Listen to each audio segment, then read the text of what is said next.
Hello and welcome to Talk BGKY, the official podcast of the city of Bowling Green, Kentucky. Today we're here talking with Bowling Green Police Officer Ronnie Ward, who is also the departmental spokesman. We're going to talk about policing and some of the absurdities that you only read a portion of when you see them on Twitter. I am Debbie West, the Public Information Officer for the city of Bowling Green, and your host today. We're here at City Hall, and Ronnie, I would like to ask you about pants.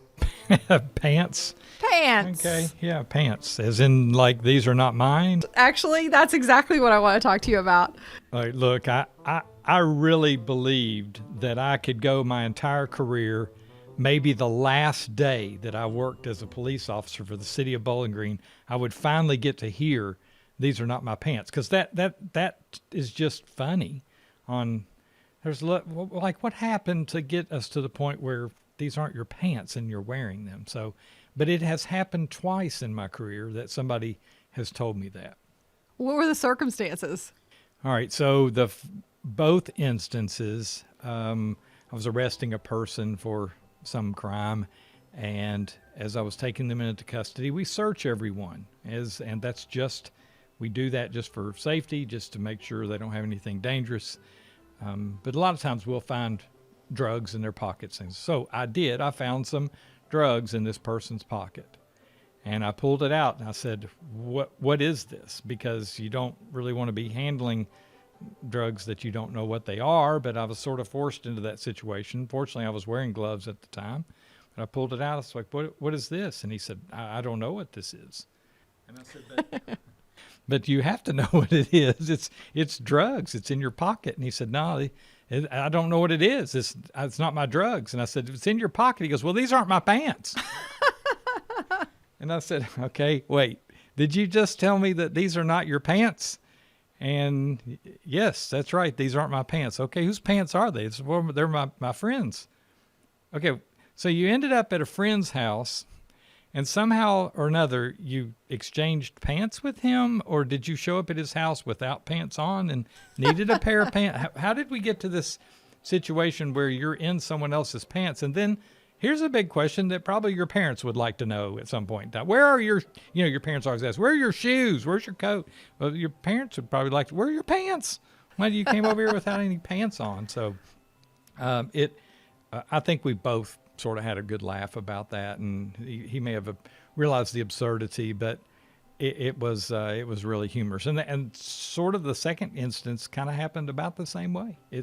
It's just they tell me that these are not my pants, and so the whole premise there is they want to try to get out of this drug charge, but as the saying goes, possession's 9/10 of the law. It's in your pocket. It's in your pants. You're wearing those pants whether they're yours or not.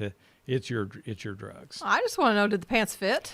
Well, they seemingly did. I mean, it's, at some point in time, I'm not really too awful concerned about that, especially when you tell me they're not yours. I thought, not really much else matters anymore. If we're just talking about these aren't yours, I don't really know where they came from.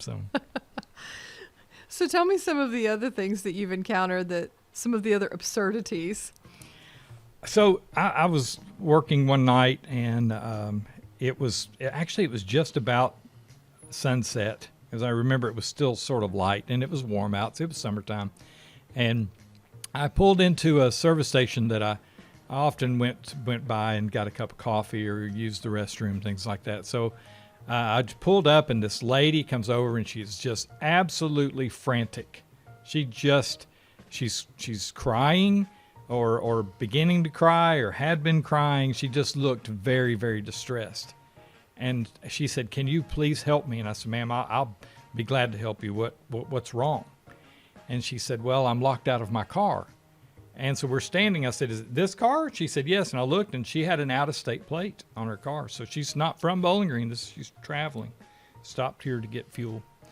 And I said, okay, what's the matter? She said, well, I went into the bathroom, and I used the restroom. And then as I was getting up, I hit my keys that were sitting on top of the toilet paper dispenser and knocked them into the toilet as it's flushing, and they were gone.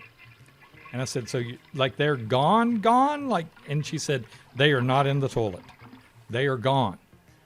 And I said, I'm sorry. I started laughing, And then when I laughed, she started laughing too. Thank goodness, because I felt horrible for her, and I said, "Ma'am, I'm very sorry to laugh, but that's funny." I mean, and she said, "I know, it's really funny. It's really stupid." I said, "No, it's not stupid. Things happen to people, and I'm glad to help you in this situation, but that's funny."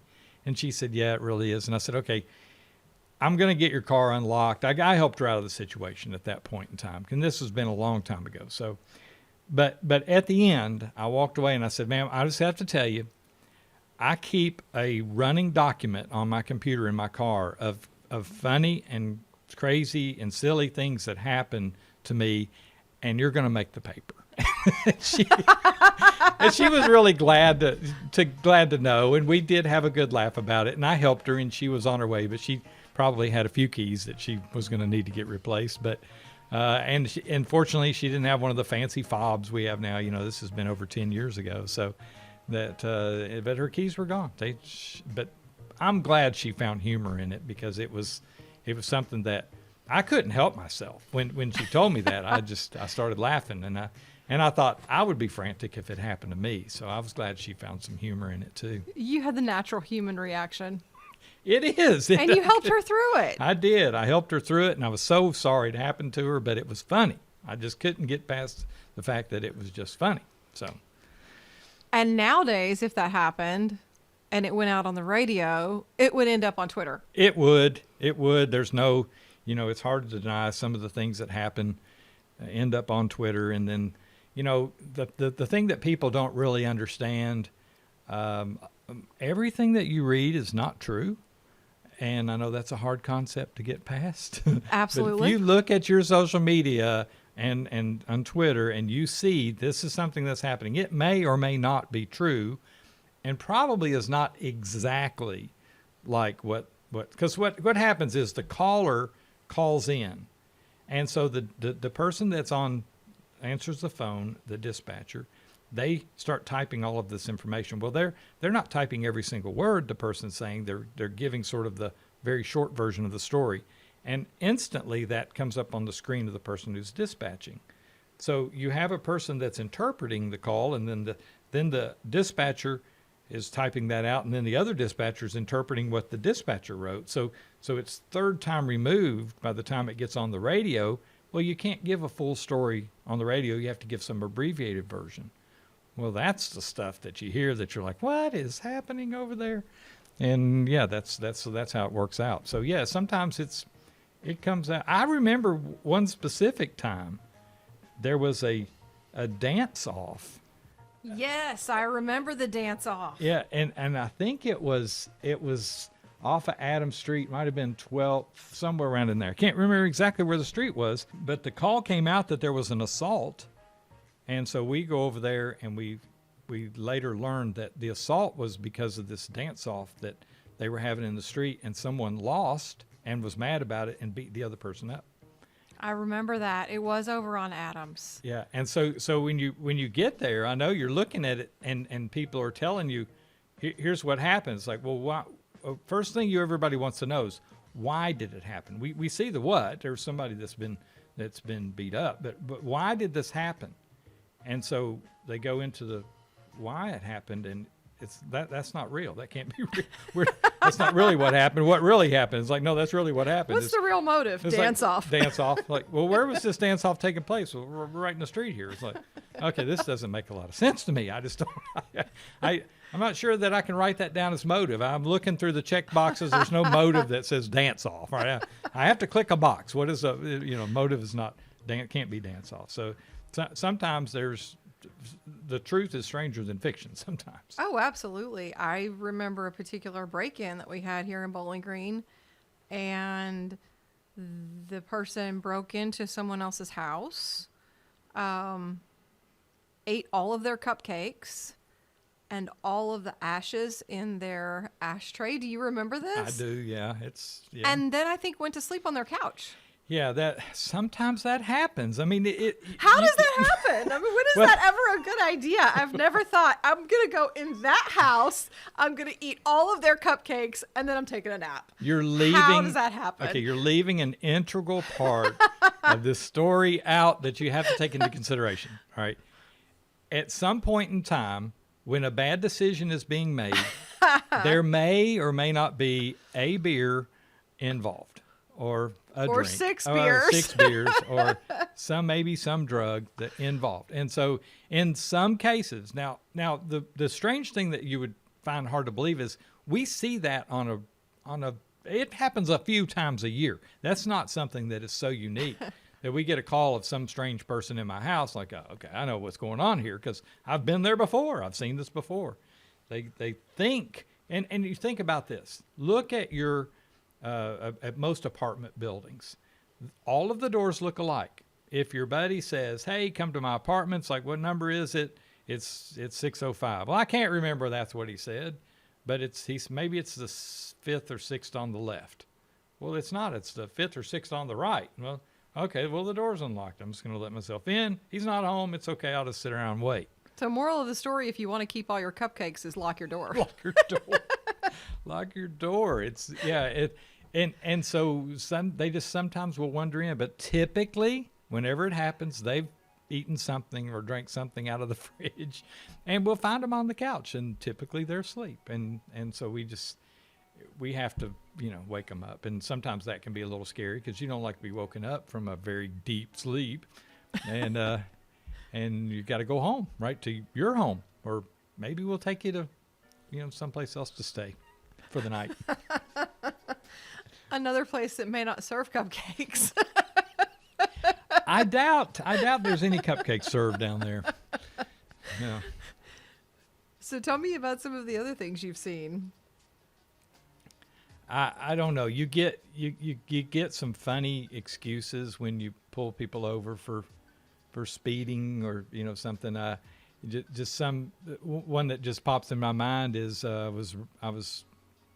we have a device, we call it a LiDAR, and it pinpoints speed, so it's not a radar. It doesn't just cast out a broad net, and we observe a vehicle speeding and then we confirm it with the LiDAR, and so then it tells you exactly what the person's doing within a mile or two, right? It has to have a margin of error. But I was where a speed limit was 45, and I stopped a person doing 55. Actually, they were doing 60 because 15 over is a lot, right? So if 45, and I stopped them doing 60, it's 15 over, and I went up to the car and I said, "Hey, I told them who I was, and the reason I stopped you is because you were traveling 60 in a 45," and they said, "Oh, I thought it was 55." Like, you're still doing 60. Like, do you not think that was speeding? But sometimes there's very serious things. You stop people and they're on the way to the hospital. Sure. Like, oh, you got to help them. You need to be careful going to and that. So sometimes stopping, pulling people over. Sometimes they're very frantic, and sometimes it goes very good. But you just hear some funny things that people will say the reasons why, and one of them that I've had is I have to go to the restroom. I've wondered. Yeah. I wondered if you ever got that. Yeah. Well, I got to get there because Yeah. nature's calling, and it's calling right now. Right now, yeah. And look, that's not funny, right? There's No. nothing humorous about this. I'll tell you what we'll do. Let's get this situation fixed so we can get you on your way as quickly as possible and try to help you out of that situation, because you don't want people going through that to get to that, to have to just get home or wherever it is they're going.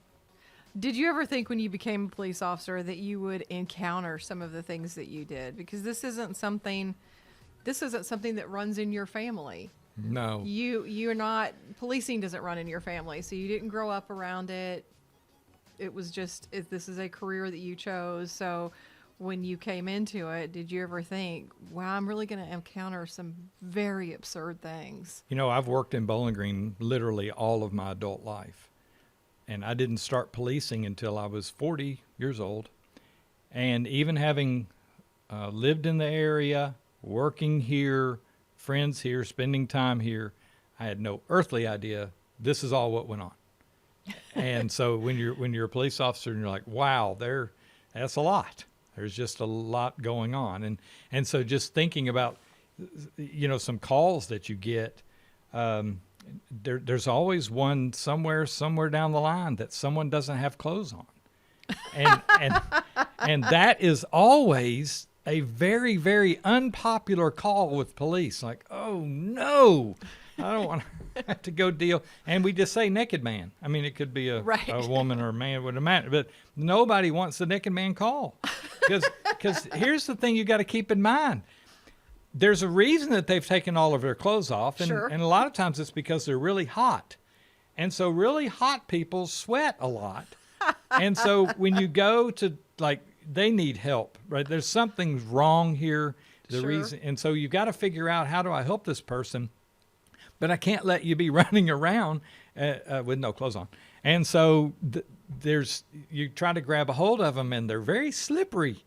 And it would remind you of the old days where they went to the county fair and they covered the pig in oil and let everybody try to catch the pig. It's like trying to catch a greased pig is this, and that's kind of what's going on there. It's a very slippery people, and so that's not ever a fun call to go to. And you definitely wash your hands after you're done with that one. Do you sometimes try to draw straws? Okay, which one of us is going to go answer this call? Yes, I'm going to get very busy very quickly. and dispatch, I'm out on something else right now. I can't do that call. That's right. I'm not anywhere near there. But I do remember once I worked with someone that happened a week apart. It was a female officer. She got in a foot pursuit, and one time was on Scottsville Road, and the other time was downtown. And I just humorously say that I drove to those foot pursuits because, that was easier than running. And so the first one came from a restaurant on Scottsville Road. There was a big problem there. The officer had pulled up trying to solve the problem. The person that was causing the problem needed to come with us. They didn't want to come with us, so they took off running.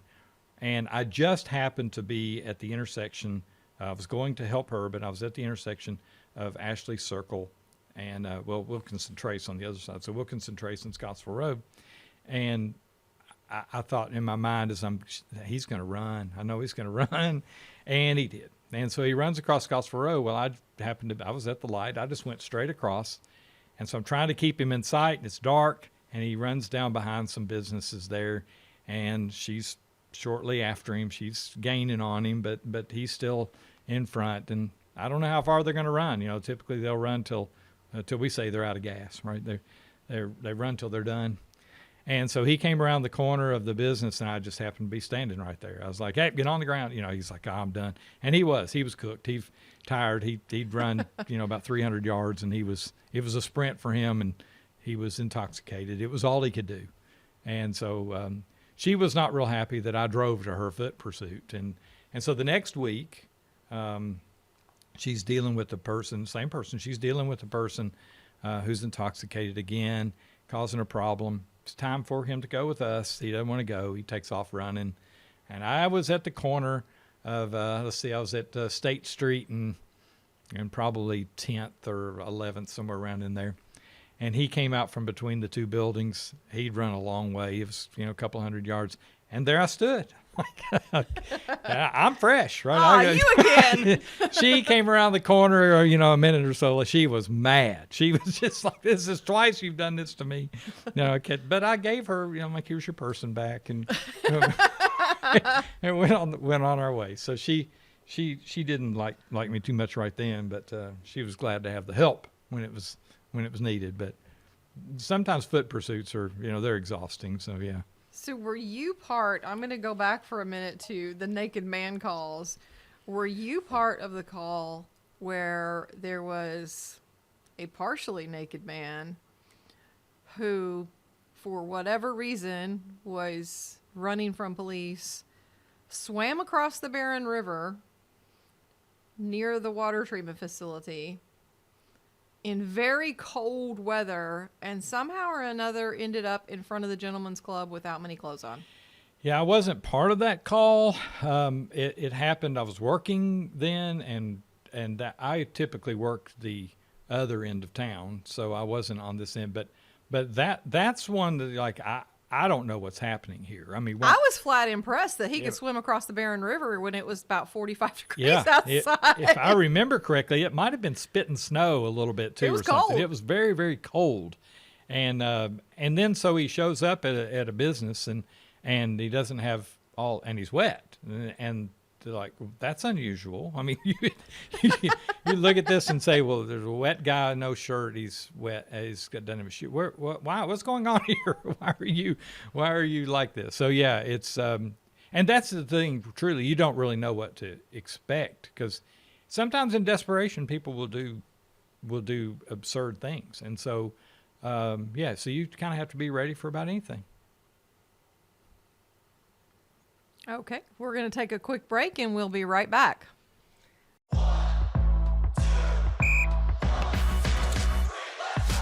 Our parks are a place to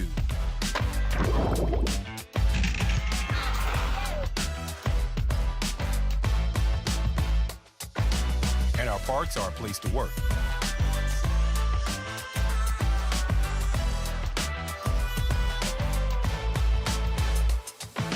With over 1,000 acres of parks, 24 parks, 32 ball fields, and 15 playgrounds, Bowling Green Parks and Recreation offers abundant opportunities for you to help us create an environment where our people fall in love with our community and make lasting memories.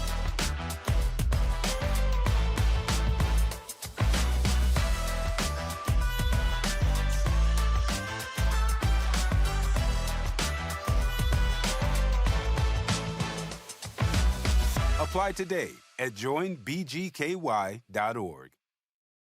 Oh my gosh, those are some great stories. Thank you so much for being here today, Ronnie. I enjoyed it. It is some of them are funny, and that's the thing about policing is always every day's a new day, and so I have enjoyed policing here in Bowling Green and interacting with the citizens, being able to help when they need help, and laugh at the funny things, and also sometimes you're crying at the sad things. So you just but that's the great thing about being a police officer is every day's a new day.